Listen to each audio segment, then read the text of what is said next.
Chers frères et sœurs dans le Seigneur, je vous salue encore une fois de plus dans le nom puissant de notre Seigneur et Sauveur Jésus-Christ.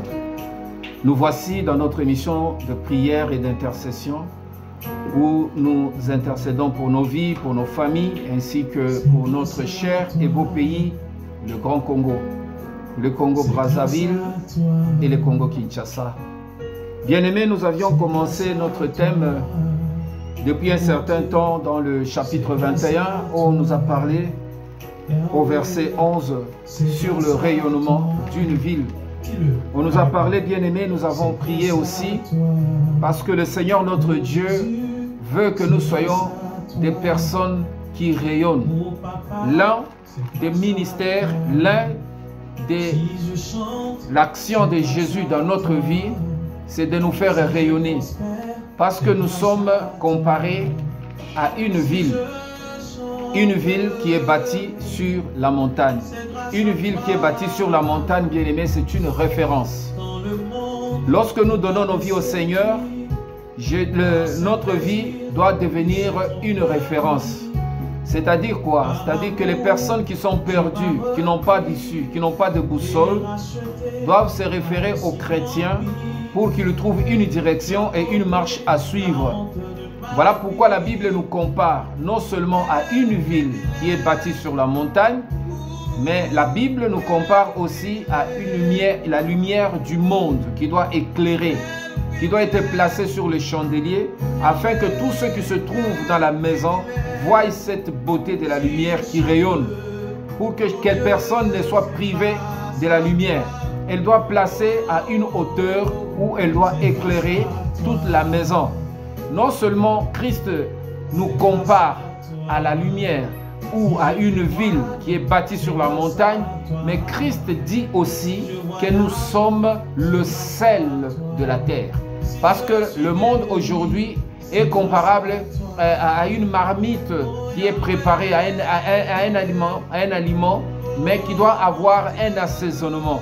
C'est-à-dire quoi? S'il y a le goût dans ce monde, c'est à cause des enfants de Dieu. Le jour que Dieu va décider de retrancher de ce monde tous ses enfants, le monde n'aura plus de goût, le monde n'aura plus d'impact. Parce que nous sommes comme le porteur de la vie.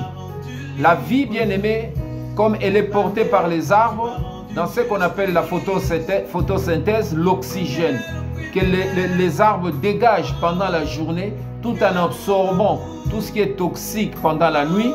C'est ainsi que les chrétiens aussi absorbent toute la méchanceté du monde, comme Christ a absorbé à la croix. Lorsque nous sommes chrétiens dans ce monde, s'il y a des catastrophes qui n'arrivent pas, que ce soit dans nos familles, que ce soit dans nos pays, que ce soit là au bureau, là où tu te trouves au lieu de travail, c'est à cause des enfants de Dieu. Il y a certaines catastrophes, certaines calamités ne peuvent toucher la ville tant que les justes sont sur la terre. C'est ce qui devait arriver normalement si les anges qui allaient détruire Sodome et Gomorrhe allaient trouver ne fût-ce que 10 justes ou 15 justes. Les anges ont dit à Abraham, nous ne détruirons pas Sodome si nous trouvons au moins 10 justes. Malheureusement, il n'y avait que Lot et sa famille. Voilà pourquoi Dieu a protégé Lot et sa famille en les éloignant de Sodome et Gomorrhe pour sa destruction. Le jour où, bien aimé, que Dieu va décider de détruire une famille, de détruire une ville, de détruire une nation, il s'arrange d'abord à envoyer ses anges dans cette ville, dans ce pays, dans cette nation, pour extirper ses enfants du lieu afin que le malheur arrive après. C'est ce qui t'arrive, si ça t'est déjà arrivé, tu as parfois besoin d'entrer dans un bus, ou parfois besoin de prendre un avion ou un train, ou n'importe quel moyen, mais tu sens ton cœur est lourd, tu sens parfois qu'il y a quelque chose, ou soit un cas qui arrive, et tu es obligé de rentrer soit à la maison, parce que tu as oublié quelque chose, et lorsque tu reviens, on te dit que la voiture qui est partie avant toi a connu un accident. C'est que Dieu a plusieurs moyens de préserver ses enfants. Nous ne sommes pas seuls. Bien-aimés, nous sommes en train de parler des choses très importantes parce que la Bible nous compare aussi à des pierres précieuses. Que notre vie est tellement précieuse que Dieu dit que celui qui touche à un fils de Dieu ou à un enfant de Dieu, il touche à la prunelle de l'œil de Dieu. Vous comprenez, bien-aimés? C'est que nous ne devons jamais gaspiller notre vie. Parce que la vie, bien-aimée, elle est très importante. L'autre vie, bien-aimée, elle est couronnée de gloire. Parce que c'est une gloire qui n'apparaît pas à la vue. C'est une gloire, bien-aimée, qui est dans l'éclat et dans l'atmosphère que nous dégageons. Voilà pourquoi, bien-aimés, il y a beaucoup de choses que les enfants de Dieu règlent dans ce monde à cause de leur énergie, à cause de leur rayonnement, à cause de leur impact, à cause de leur manifestation. Parce qu'il y a des esprits qui fuient, même des lieux. Lorsque tu avances, lorsque tu es là, lorsque tu pries, bien-aimé, que ce soit pour ta propre vie, pour ta maison, pour ta famille, il y a des choses qui ne toucheront jamais ta famille. Parce que, bien-aimé, ton rayonnement est en train, bien-aimé, de couvrir. C'est ce que Job était en train de manifester lorsqu'il purifiait ses enfants, lorsqu'il offrait des sacrifices à Dieu pour le péché que ses enfants auraient commis, que ce soit en pensée ou en parole contre le Seigneur. Bien-aimé, Satan n'avait aucun pouvoir de toucher ni Job, ni sa femme, ni sa famille. Mais parce que c'était un challenge entre Dieu et Satan pour dire que non, si Job n'arrive pas à te trahir, c'est parce qu'il est bien gardé, il est bien protégé. Essaie de toucher à ce qui lui appartient, tu verras que Job va te trahir. C'est que lorsque le combat nous arrive dans notre vie et que nous n'arrivons pas à comprendre pourquoi certaines choses nous arrivent, bien-aimé, il y a une chose de savoir. Lorsque tu crains Dieu, Satan ne peut jamais te toucher. Ta vie est précieuse et Dieu ne permettra jamais que ce soit une maladie, que ce soit un envoûtement, une sorcellerie, n'importe quoi, ne pourra jamais t'arriver. Parce qu'il y a quelque chose qui nous couvre, qui couvre nos vies. Nous sommes de villes, nous ne sommes pas des villes qui sont à la merci de qui que ce soit. Nous sommes de villes qui sont protégées par un muraille surnaturel. Il y a un muraille, bien-aimé, qui couvre nos vies. Et voilà pourquoi que tu vois certaines choses parfois n'arrivent pas à comprendre comment notre rayonnement est en train d'agir. Bien-aimé, ce sont des choses qui se passent dans le monde spirituel. Nous allons parler sur la muraille de Jérusalem. Dans Apocalypse chapitre 21, au verset 12 à 14. Qu'est-ce que la parole de Dieu dit ceci? Elle dit ceci, bien-aimé. Elle était entourée d'une grande muraille avec 12 portes, et à ces portes 12 anges. Des noms y étaient inscrits, ceux de 12 tribus d'Israël.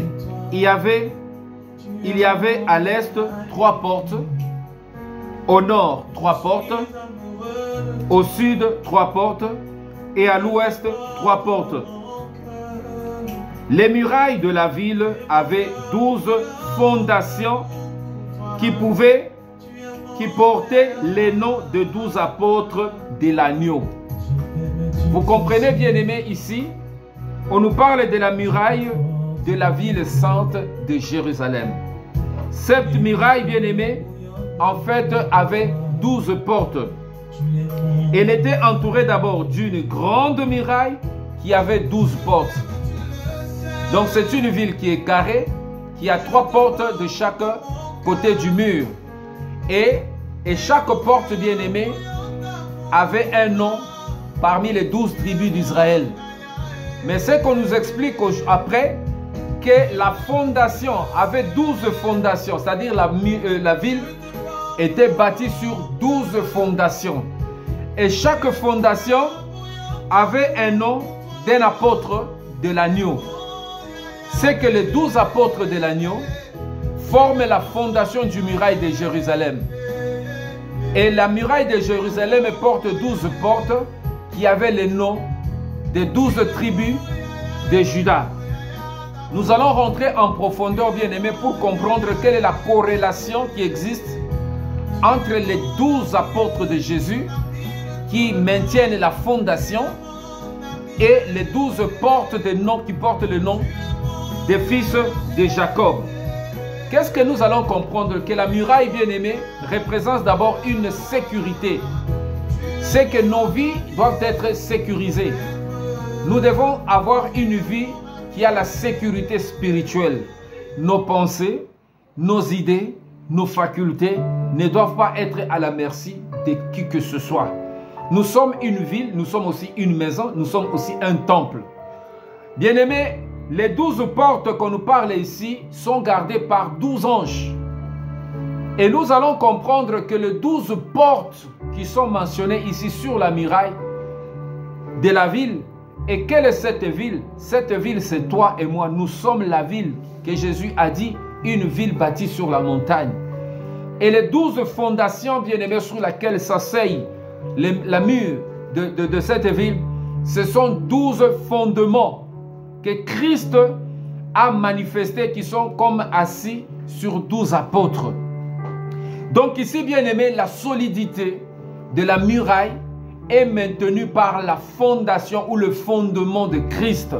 Christ est la pierre que les bâtisseurs ont rejetée et qui est devenue la principale de l'angle. C'est que nous ne pouvons, on ne peut rien bâtir, que ce soit dans le ciel ou sur la terre, sans Christ. Christ, c'est lui qui a établi les apôtres. Et c'est lui qui a établi toutes choses. Et vous allez comprendre ici, bien-aimés, que la vie chrétienne est une vie qui a besoin d'être sécurisée. Parce que si ta vie n'est pas sécurisée, c'est que n'importe quel esprit aura le contrôle de ta vie. Que ce soit nos pensées. Nos pensées ne doivent pas être des pensées qui traînent ou qui errent n'importe comment ou n'importe où. Ça doit avoir des pensées qui sont contrôlées, qui sont gardées, qui sont sécurisées par l'Esprit de Dieu, par le Saint-Esprit. Tout ce qui peut sortir de nos pensées doit avoir le contrôle du Saint-Esprit. Parce que s'il n'y a pas le contrôle du Saint-Esprit, qui est le gardien de nos vies, bien-aimés, c'est que le monde ou l'esprit impur a trouvé une fissure. C'est ce qui explique la présence des anges devant chaque porte de notre vie. Que ce soit la porte de nos pensées, que ce soit la porte de nos sentiments, que ce soit la porte de nos émotions, que ce soit la porte de nos intuitions, que ce soit la porte de nos motivations, que ce soit la porte de notre volonté, que ce soit la porte de notre vouloir faire quelque chose, que ce soit la porte de nos désirs, que ce soit la porte de nos besoins, que ce soit n'importe quelle porte bien-aimée de notre vie, ou sentimentale ou morale, que nous avons bien-aimée, il doit y avoir un gardien.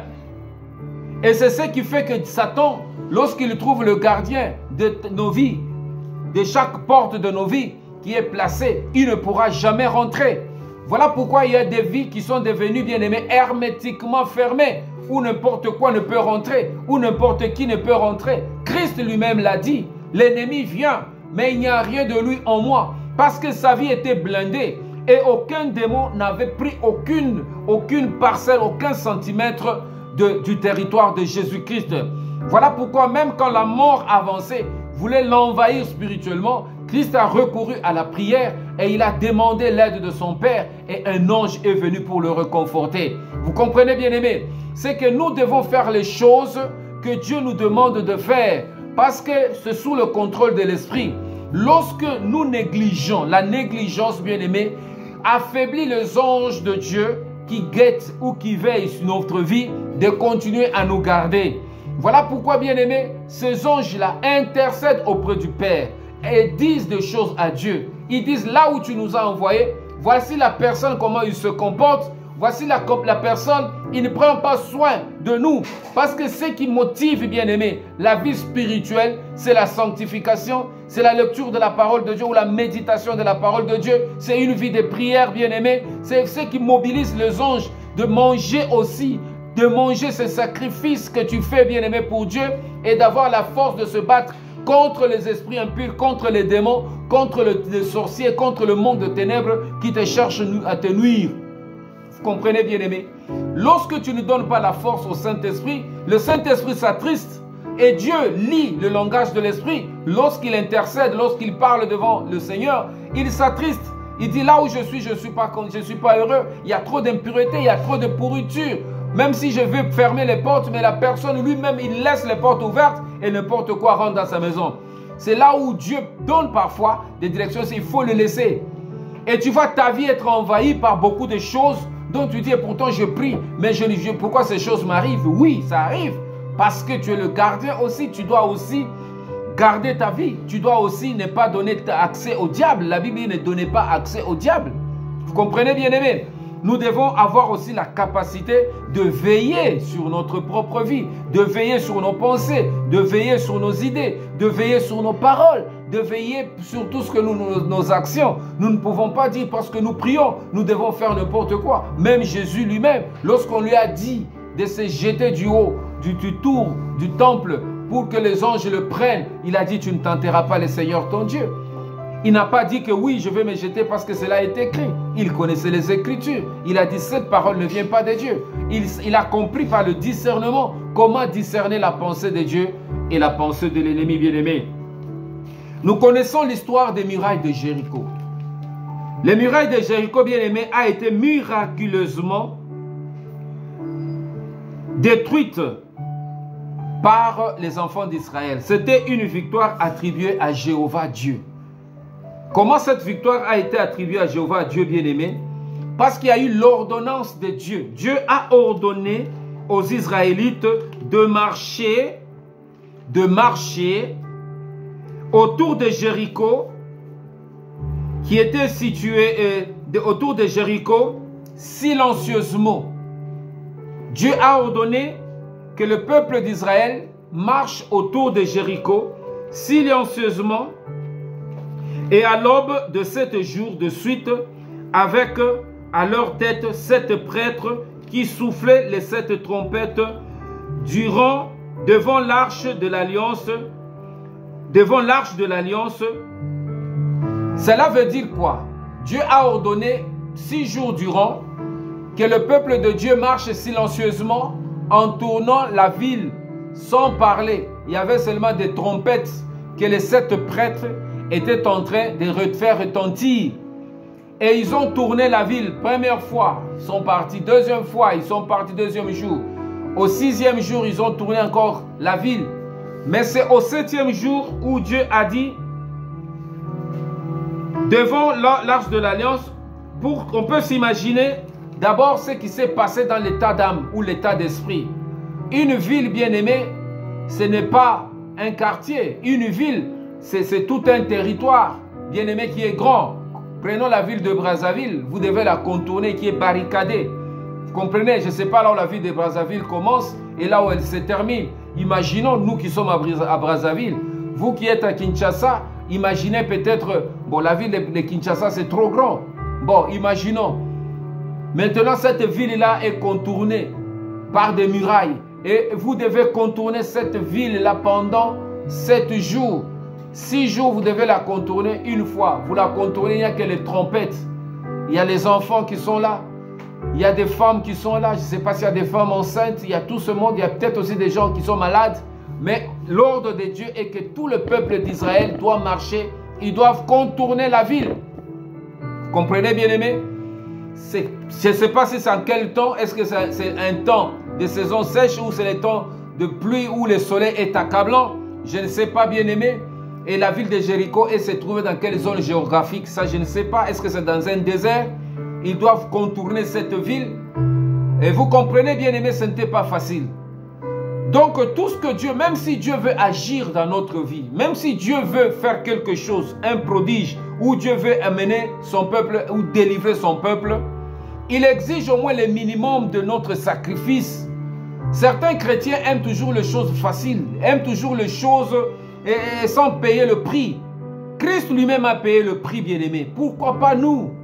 Vous comprenez, bien-aimé? Il y a certaines délivrances, Dieu te demande ta part de responsabilité. Vous comprenez, bien-aimé? Pour celui qui était le général Naaman, qui était le général syrien, qu'est-ce que Élisée lui a demandé? D'aller se jeter cette fois dans le Jourdain. C'était un sacrifice. Pourquoi il a résisté? Parce qu'il connaissait le Jourdain n'était pas un fleuve qui était propre. Mais en Syrie, ils avaient des fleuves très propres, bien entretenus. Mais il a dit, pourquoi il me demande d'aller se jeter? Et puis plus 7 fois dans un fleuve qui est mal entretenu. Mais c'est là où se trouvait sa délivrance. Il fallait juste payer le prix. Et lorsqu'il a payé le prix, bien-aimé, la Bible nous dit que sa maladie est partie. Il a trouvé la guérison. C'est qu'il y a des délivrances que Dieu nous demandera toujours de payer notre prix. Nous voulons un Congo meilleur. Nous voulons nos vies soient meilleures. Quel est le prix que nous devons, nous, en tant que peuple, payer pour notre délivrance? Ce qui s'est passé au temps de Jéricho, bien-aimé, c'était une délivrance pour toute une vie, pour tout un peuple. Et lorsque Dieu veut engager tout un peuple dans un processus de délivrance, c'est que tout le peuple est obligé, bien-aimé, de porter le sacrifice, de payer le prix. Si nous voulons, bien-aimé, que nous tous, nous puissions connaître des jours meilleurs, des jours radieux, où nous allons dire, oui, changer. Ça ne passera pas par un homme. Ça ne passera pas seulement par un simple gouvernement. Mais c'est quelque chose qui doit marcher par un prix que tout le peuple doit payer. Vous comprenez, bien aimé? Il y a des choses qui sont des sacrifices communs,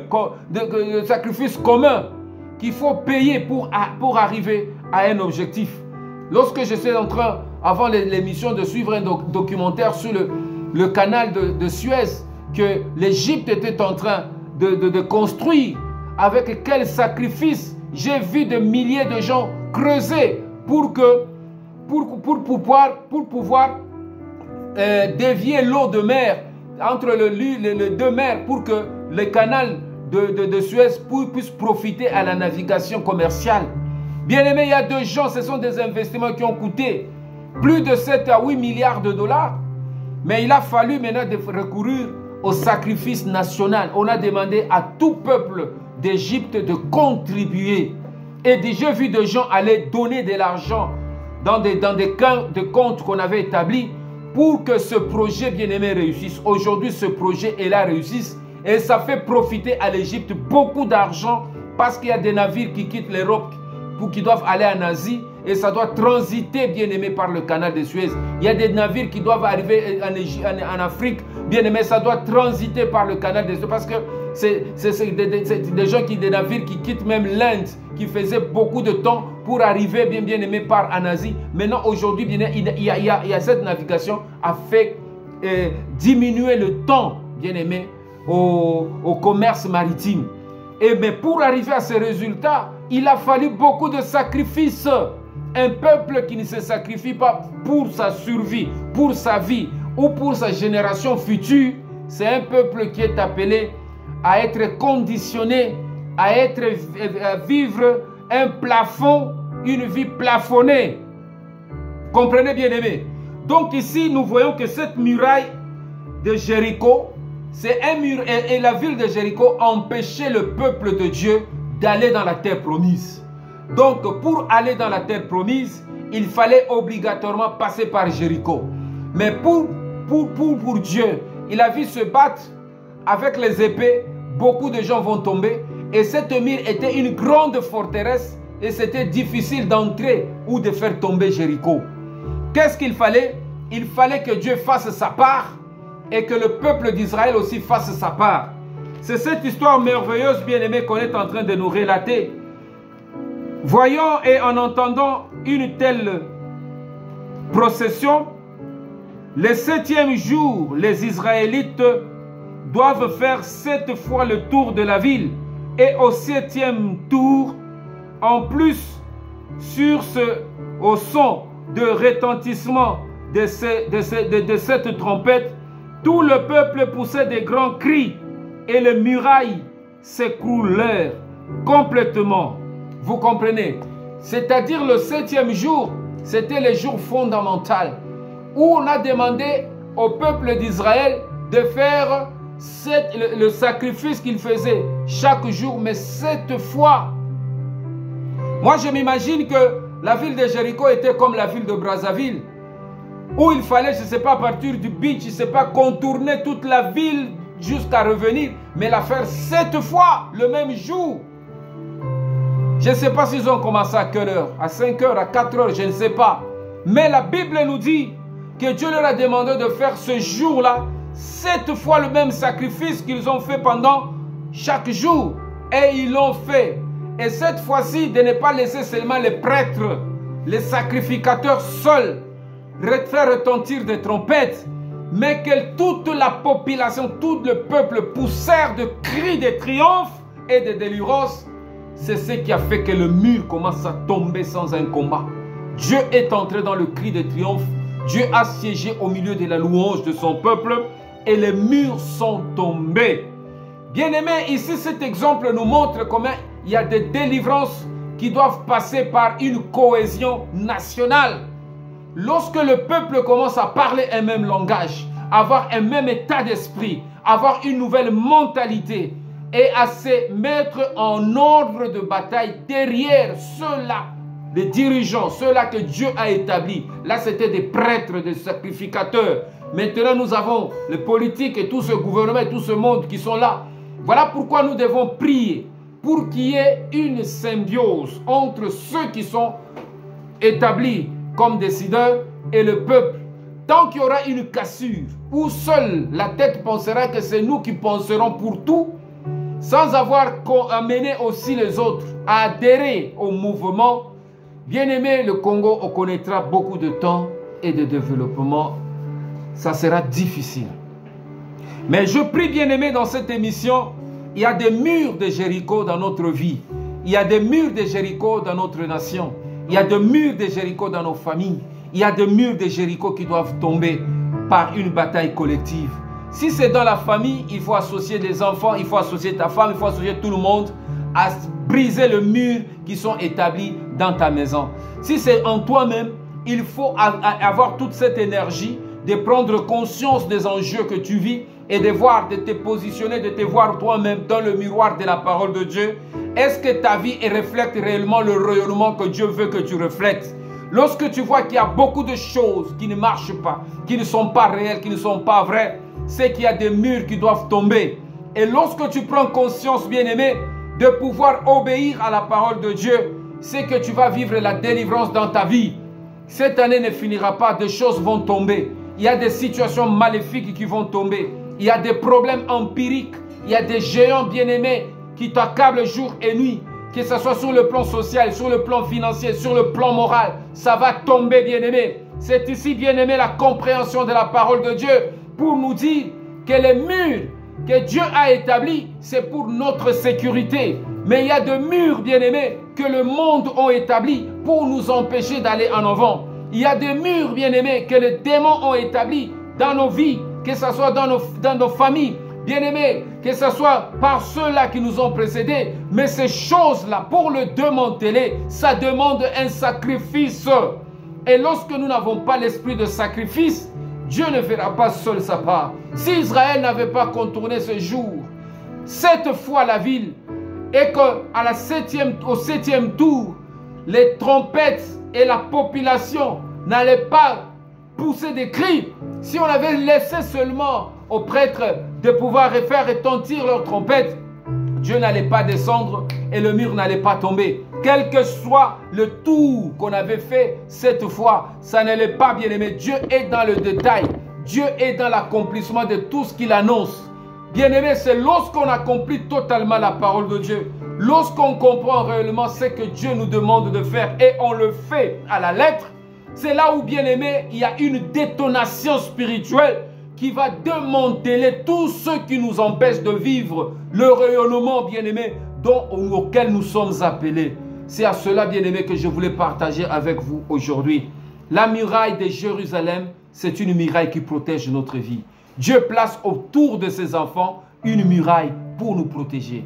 Mais ce que le démon veut placer devant nous, c'est pour nous empêcher d'aller de l'avant. C'est pour nous empêcher d'entrer dans notre possession, dans notre terre promise. Tout muraille que le diable a placé devant toi, tout muraille que le diable a placé devant ta famille, devant ta vie, pour t'empêcher d'atteindre tes objectifs, doit tomber au nom de Jésus. Seigneur, je te remercie et je te rends grâce à cause de ton nom et à cause de ta bonté. Merci pour cette révélation, ô Éternel, notre Père et notre Dieu. Merci Seigneur notre Dieu pour la grandeur de ton nom, pour l'amour que tu nous donnes de comprendre l'exactitude de ta parole. Merci Seigneur notre Dieu pour nos vies qui aujourd'hui, bien-aimé, mon Dieu, connaissent encore beaucoup d'obstacles, qui ne voient pas encore au-delà de murs qui nous sont imposés, que ce soit par le sang, qui nous ont imposés par l'hérédité, qui nous ont été imposés par des doctrines mauvaises que nous avons reçues, par toutes sortes de raisonnements impurs que nous avons établis dans notre propre vie, par toutes sortes de dogmes, de traditions, de choses, bien-aimées, auxquelles nous avons connu ou nous avons aspiré. De murs, c'est notre Dieu, qui sont gigantesques, auxquels, bien-aimés, nous faisons face. Seul, Père, nous n'arrivons pas. Ces murs, Père éternel, nous empêchent de voir ta gloire. Ce mur, ô Père éternel, empêche notre marche d'aller de l'avant. Voilà pourquoi nous n'arrivons pas à atteindre nos objectifs. Les années passent. Là, bientôt, nous serons en septembre. Bientôt, nous irons voir 2025 passer. Mais avec des murs qui nous empêchent de vivre une vie pleine d'abondance. Comme la Bible nous dit, je suis venu pour que mes brebis aient la vie et la vie en abondance. Cette vie, bien, Seigneur, est seulement théorique, mais elle n'est pas pratique. J'aimerais, Père, te demander aujourd'hui, revenir à ta parole parce que c'est une ordonnance. Ouvre-moi les oreilles, ô Éternel, que j'entende ta parole. Que dois-je faire pour que ce mur de ma vie soit ébranlé? Donne-moi une orientation claire pour que je sache, Seigneur, démanteler le fondement mauvais qui ont été mis, Seigneur, dans ma vie, qui ont été posés par le péché, qui ont été posés, Seigneur notre Dieu, par les esprits impurs, par des démons, qui ont été posés par les enseignements erronés, qui ont été posés par toutes sortes, Seigneur, des mal, des stratégies. Je me répète aujourd'hui, parce qu'il y a le mur de Jéricho, le mur de Jérusalem, qui doit être bâti dans ma vie pour sécuriser ma vie, pour que n'importe quoi ne rentre pas dans ma vie, parce que je suis une ville qui doit être sécurisée. Mais avant cela, Père éternel, j'aimerais que le mur de Jéricho tombe de ma vie, que le mur de Jéricho tombe du Congo, qui empêche le Congo de se développer, qui empêche les dirigeants bien-aimés de voir clair et de pouvoir manifester la gloire du Seigneur dans notre société, dans notre région. Je prie, Seigneur, ces murs sont nombreux. Ce sont des choses qu'on a établies, que ce soit par des puissances spirituelles. Tout ce qui a été établi comme de spiritualité, d'idolâtrie, tout ce qui a été établi, c'est notre Dieu qui a été confié aux démons, au monde et aux entités de ténèbres, qui empêchent maintenant, Seigneur, l'économie, le développement.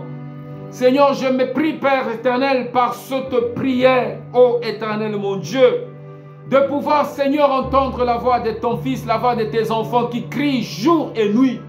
Et que leur cri, Seigneur notre Dieu, s'adhère au Saint-Esprit, à la puissance d'en haut, pour démanteler le fondement de la méchanceté qui a été établi, Seigneur notre Dieu, et qui empêche, Seigneur notre Dieu, nos vies et notre nation d'avancer.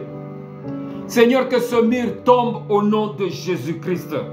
Que ce mur tombe dans nos vies au nom de Jésus-Christ. Pour que tu baptises, Seigneur, de murs de paix, de murs de joie, de murs d'espérance, de murs de développement, de murs de quiétude, de murs de paix, de murs, Seigneur, de vie, de murs d'abondance. Voilà pourquoi je te loue et je te rends grâce, Seigneur, que ton nom soit glorifié, que ton règne vienne, qu'on sache que l'Éternel est Dieu et qu'on te craigne dans le nom puissant de Jésus. Merci, Seigneur notre Dieu, pour le démantèlement de toute situation négative qui n'a pas été posée par toi. Toi, le véritable architecte, qui a été posé par le démon, qui a été posé par le fondement de Satan. Que toutes ces choses soient démantelées aujourd'hui dans ma vie, dans la vie de mon frère, dans la vie de nos dirigeants, dans la vie de toute la société congolaise, au nom de Jésus. Au nom de Jésus, je les démantèle maintenant en exerçant l'autorité et la foi. Car tu as dit, Seigneur, tu diras par de cette montagne, ôte-toi de là et jette-toi dans la mer. Que ces murs tombent par la puissance de Jésus. Que ces murs tombent dans nos vies, dans nos cœurs et dans notre esprit. Pour que nous soyons capables, Seigneur, de pouvoir vivre une vie pleinement de liberté et que ton règne vienne. Que ton nom soit béni. Je vous remercie, mes frères et sœurs. Et nous allons continuer cette émission. S'il y a des murs de maladie dans ta famille, tu dois le démanteler. Tu dois croire que le Seigneur te coûte. S'il y a des murs de blocage, tu dois le démanteler. Tu dois payer le prix par le jeûne. Tu dois payer le prix par le sacrifice, bien-aimé. Bien-aimé, ne regarde pas à la hauteur du mur, mais regarde à la grandeur de ton Dieu qui est capable de démanteler toutes choses. Que le Seigneur vous bénisse et à notre prochaine émission.